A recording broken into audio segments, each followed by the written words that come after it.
know, all right? I passed by a miracle, okay? So when you thought chemistry was over and you was never gonna have to take a chemistry class again, think again, because you was. Hi everyone, Andrea here, and I'm back with another video. And I just want to let you know that my channel is specifically for nutrition, Christian, and lifestyle vlogs. Okay, so today's video is strictly about nutrition. I'm going to be talking about the dietetics career and giving a explicit review on all of the courses that I had to take and giving you my personal opinion, advice, and all of things like that. So if you're interested in becoming a dietitian, then this video is for you, because you're going to want to know basically what the classes are about. So let's get into the video. I want to start off by saying that, hi, my name is Andrea, and I recently graduated from Florida International University, and I received my Bachelor's of Science in Dietetics and Nutrition, and that was a really long sentence. And I just graduated in spring of 2020. So if I'm looking down, it's because I have all of the classes here on my iPad that you would have to take. And I'm going to be speaking from my own personal experience in my own university, so it might not be to the T of what you have to do in your university, but I'm just giving my solid review and opinion. Okay, so let's first talk about this.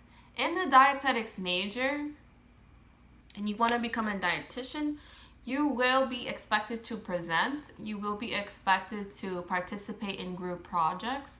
You will be expected to study chemistry.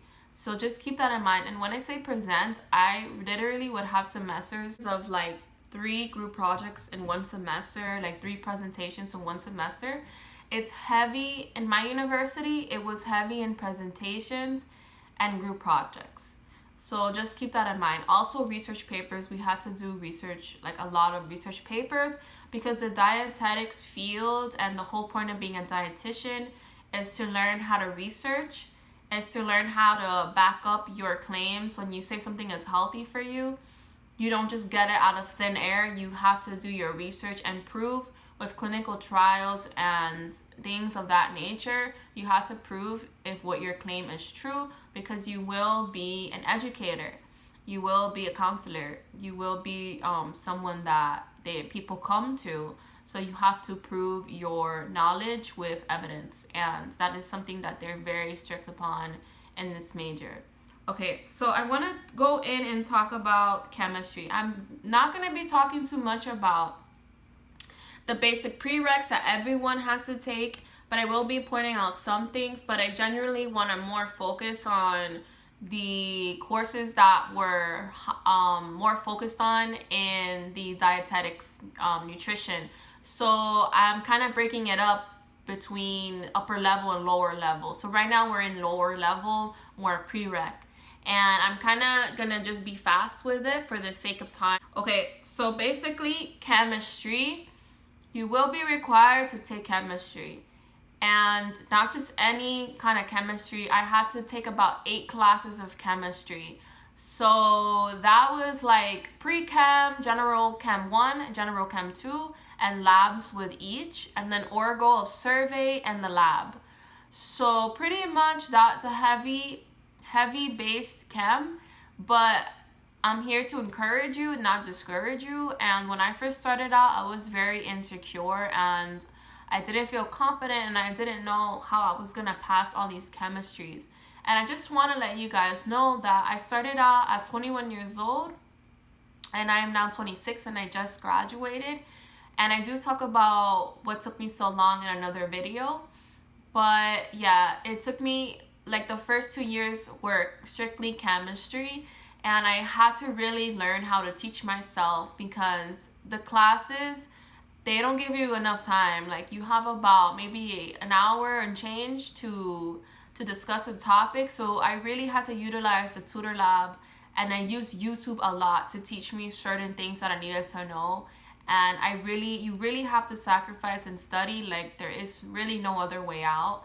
But I'm in my transcripts, because I started off really insecure and I didn't know what to expect. I started off with C's, B's, and then I went to A's.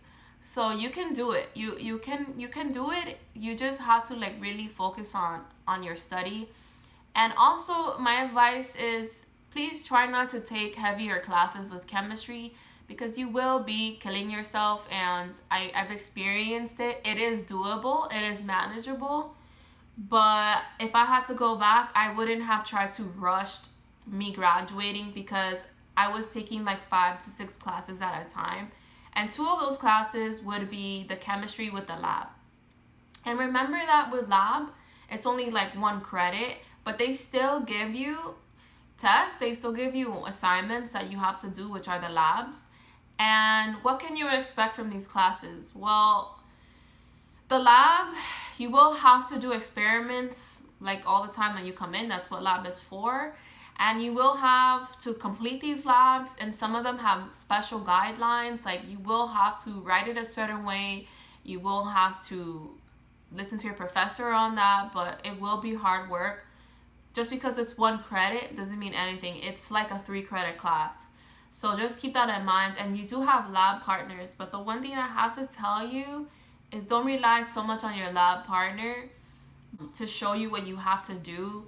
I would really recommend you reading the lab report before class, even though it's hard, because not all the time did I do that.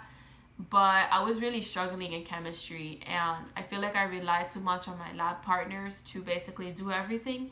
And then general chemistry came along, general chemistry 2 came along, and they removed the lab partner completely. It got to the point where they were like, you're technically a senior in chemistry now, and you good, like you don't need anybody else. And we had our own drawers where we kept all of our own equipment. Like we had our own equipment, like literally. So it was just like you were more legit and official when you got to general chem 2. So please, I struggled because I had to like rely on everything on myself, but just make sure that you're teaching yourself already to basically only depend on yourself, because there will be times where you really, in school, you will really be the only one you can rely on. And just make sure that you're not relying on other people always to help you through these classes. But it is good to build a community. So it's like, have balance, because you do need help. You definitely cannot make it on your own, but have balance with that. Okay, so I'm gonna go into organic chemistry, which is more focused on carbon, and then general chemistry is more focused on like reactions, but organic chemistry is more focused on carbon and all the reactions that carbon can make and all the different molecules that carbon can make. And that's literally what organic chemistry is about, carbon. In my school, they allowed me to take this class called Organic Survey, so I didn't have to take Organic 1 and 2. I could just take Organic Survey, and that's more of like a prereq for someone that's really not going into I'm doing nutrition. Like I wasn't doing pre-med, I wasn't doing majoring in chem, so that's a good way. So make sure you check with your school if you have to take Organic 1 and 2 before you take it, because I know people that took Organic 1 and 2 and they didn't know they could just take Organic Survey and opt out of Organic 1 and 2. So please just make sure that you're doing your research and you don't rely on fully the counselor to tell you when you have to take, because I know that some of us, the counselor didn't tell us. They didn't tell us certain things. And I just want you to make sure that you are doing your research and you're being adamant about what you have to do. So aside from chemistry, you have to take microbiology and biology and psychology, ethics. But I'm not going to get into that. I feel like I don't need to. This purpose of this video is to discuss the upper level classes of dietetics. Another thing you need to know, you're going to be cooking, all right? So I had three classes where I had to cook. So it was fundamentals of food, food science, and FSS, which I don't know the name of it right now, but let me just kind of break them down. Okay, so FSS is like you in an episode of Chopped, all right? Okay. Basically, they took us into a real industrial kitchen. Like it looks like a kitchen in Food Network, and you get broken up into groups. And you're assigned we have lecture for the first 40 minutes, And then this class is like 5 hours long, just to let you know. It's one day out of the week. But in the beginning of the class, it's about 40 minutes of lecture, and then they tell you what you're going to be cooking, and then they give you a demo, and then you have to go and make your own version of it in the kitchen with your group. And it was very hard to kind of get your group on the same page of what you're going to be making, because there wasn't really, they give you creative control. So there wasn't really a direction. They just kind of gave you this recipe, and yes, you follow the recipe, but they wanted you guys to come up with a whole plate, like appetizer and all of these things, but they would only show you like the protein that you had to make. So pretty much good luck on that. And another thing they would have us do is for our midterm and final, they would give us a secret ingredient, and then we had to kind of incorporate, you have to incorporate the secret ingredient into your meal. So then after you cook the meal, you have to get your meal then reviewed by the chefs. So pretty much you have to have your food plated at a certain time. And they're like, hurry up, 10 minutes. And you're just like freaking out. And I'm a very like laid back person, so I don't like to feel like someone is giving me anxiety, okay? So basically that is what happened in FSS. Fundamentals of food is like one of the first cooking classes you would have to take, and that's just basically explaining like gelatin, starch, and how they do things in different foods, and eggs and milk and dairy. Like, you talk about all these different topics of foods. Remember, it's the lecture and lab. FSS was just one class, but they incorporated the lecture into that class, so that's why it was so long. But fundamentals of food is lecture and lab. So you sit through the lecture, and then you have your cooking in the lab. So basically, we were making like muffins and all kinds of jellos, and I think we made pasta one time with tofu, lasagna, things like that. It's fun because once every group finishes making their tray or whatever they have to make, they put everything laid out on a table in front of you, and we discuss it, and then we get to eat.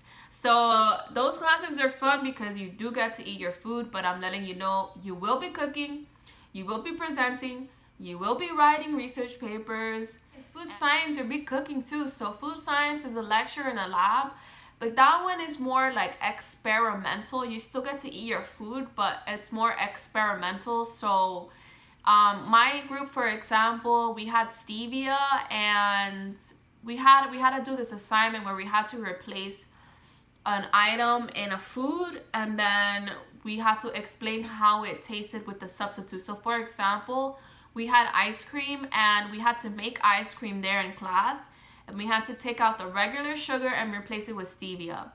And then every group did that, and we all got to taste each other's, but then we had to write a paper on why stevia would be better for patients with type 2 diabetes and the effect that it has on blood glucose.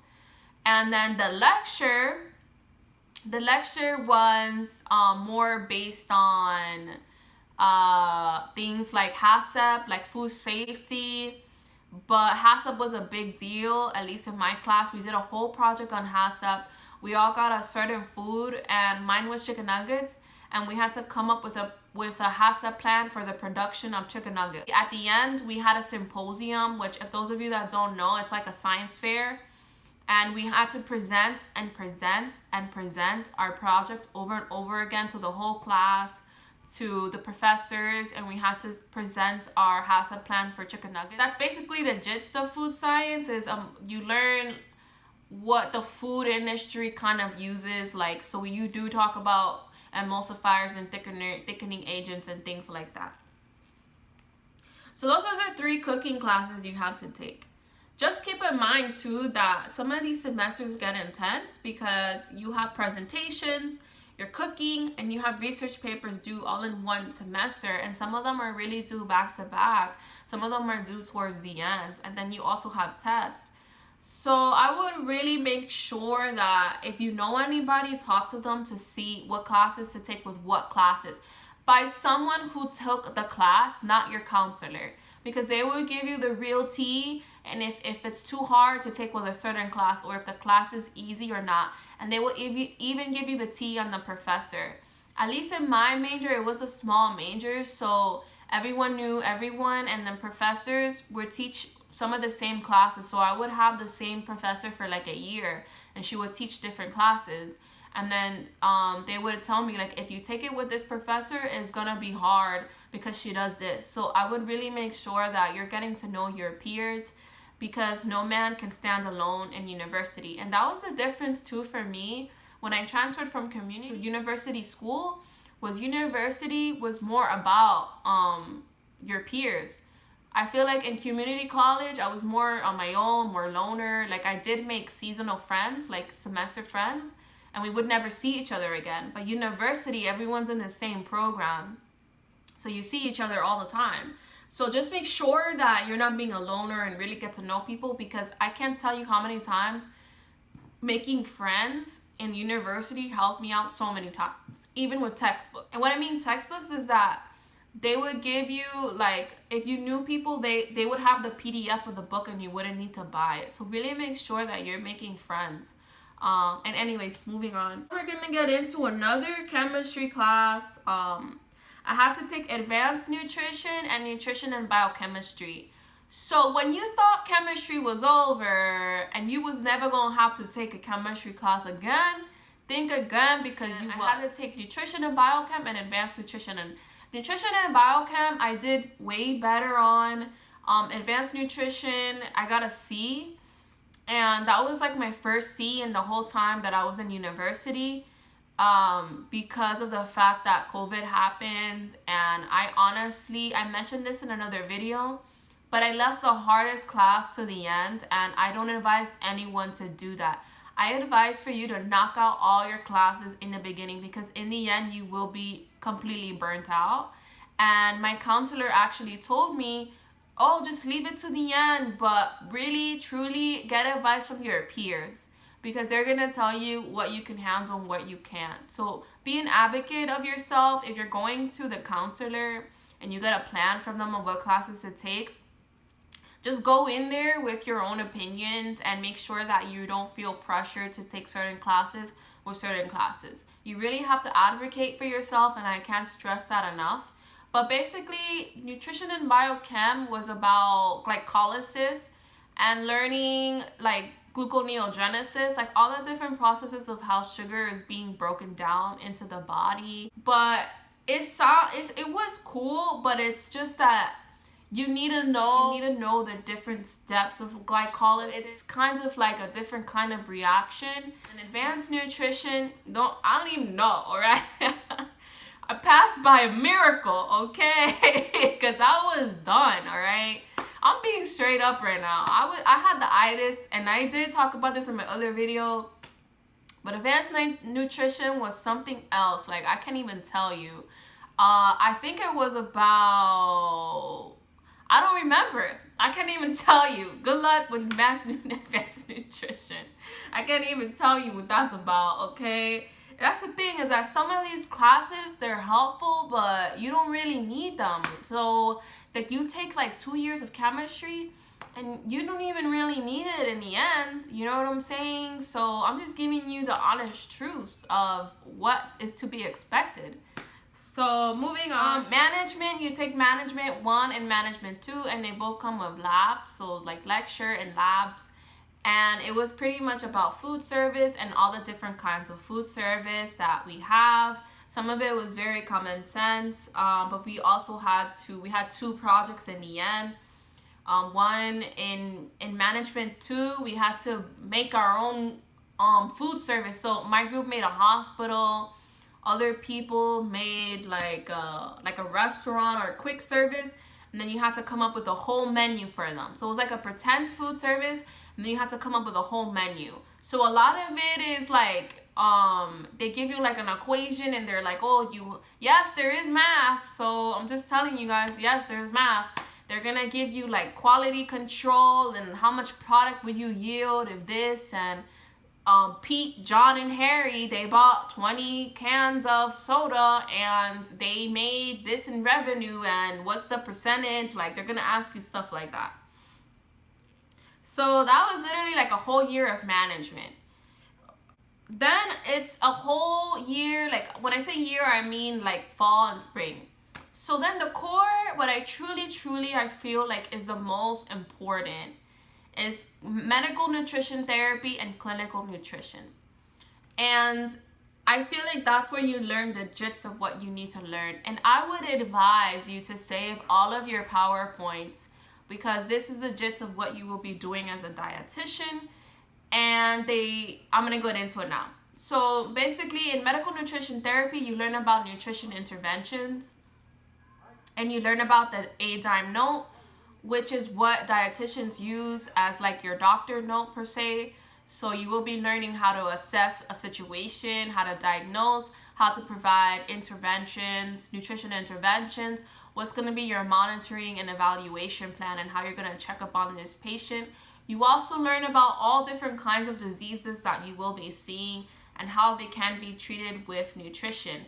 But please save your slides, because you need to review. And when you do your internship to become a dietitian, I would advise having these slides, because you're going to need to study. You're going to need to review like I do. I'm about to apply for my internship soon, and I need to start studying soon. And I'm just grateful that I have all of them. So you learn about like obesity, you learn about wound healing with nutrition, you learn about tube feeding, you learn about dialysis, and all of these terms will make sense when you get to the class.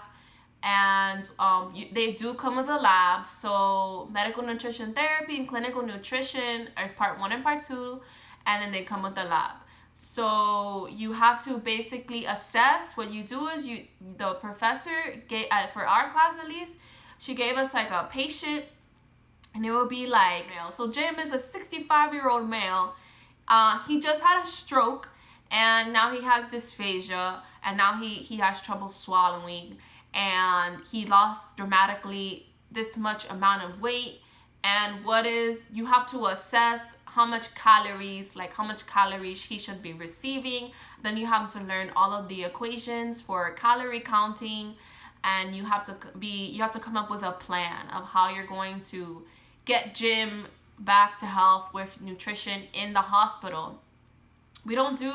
This class is not about outpatient settings. This class is about strictly what you're gonna do with the patient in the hospital. We took community health, which is about just like all the different organizations that nutrition has to offer, like Meals on Wheels, things like that. With nutrition counseling is you have to learn how to counsel people, and this is more of the outpatient setting, where you would need more information for a person in an outpatient setting versus someone you would see in the hospital. So someone you would see in the hospital, you just need to know the condition of that person as they're there. But in a community setting, it's more of a dietitian counseling the patient. So you would need to know more, like who do they live with, transportation, who drives them around, how do they get around, like how do they go shopping, who goes grocery shopping. Like you get more information from the person, and you learn how to be a counselor, you learn how to be a teacher, you learn how to be an advisor, and you speak to them more one-on-one. You learn how to not be biased when you counsel. And basically with this class is you have to practice on each other. It comes with the lecture and the lab. And in the lab, we had to practice on each other, and you have to learn like all the different psychological ways to counsel people, and there's different terms for that. And then we had to take videos of us recording each other teaching, and then they would put the video up in the whole class, and then we would like critique what they could have done better, what they liked about the way that they counseled, and things like that. Nutrition education was another big one. It comes with lecture and lab, by the way. And basically you have to come up with a lesson plan of what you're going to be teaching. And what my group did was we taught on type 2 diabetes.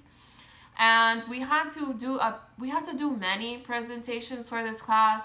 We had a presentation on a presentation. So I'm going to tell you that we had to do a presentation outside of the university, so we had to find a place where we were going to present. And then we had to come back to class and do a presentation on how that presentation went. And then we had to reenact the same presentation that we did. We reenact the presentation that we did in class, and then we had to do a presentation on how the presentation went. And then we had to do a lesson plan. And that was a whole thing. But you learn pretty much how important nutrition education is, and that not every community. So that was pretty much nutrition education. Physical activity in special populations. I took this class online, and this class was solely for more community nutrition based. We had to do a really big project where it was more focused on the elderly, and we had a case where the patient had gingivitis, and basically we had to come up with nutrition plans on what they could eat and what they couldn't. But we had to do it for 5 different situations. Like, they had 5 different diseases. So then we had to kind of know how we're going to do our intervention for them and how we're going to assess them. That one was more online. So I honestly feel that online classes have more work to overcompensate for the fact that they're not in person. So get ready, because online classes will give you the most work. And then the last things to mention are like the core overall dietetics classes. But then you have seminar, you have evidence-based research, and the comprehensive dietetic examination. Okay, so these are 3 classes that you're gonna take in your last semester. So the comprehensive dietetic exam is basically not a class, but it is at the same time, because she gave us work. Our professor, we had to do modules, which is supposed to prepare you for the exam at the end. So at the end of your undergraduate time at your university, you will have to take an exit exam, and it's a pass or fail, and you get 2 times to take the exam. Personally, get with your peers, because you need help. Like, you need help with the exam, because you really don't know what's gonna be on the exam. But make sure that you get together with people and form study groups for that one. That would be my advice. I don't want to say too much about that class because I don't know who's gonna be watching this. But to be honest, you need help in the dietetic examination, at least in my university, because I felt like some of the questions, I would have never known to study that. Like, I would have never known to look at that. But the modules, they didn't really. Just make sure that you get with people, and you make sure you're making connections, because I was helped a lot by my connection. So that's not really a class. It's just more of like preparing you for the test.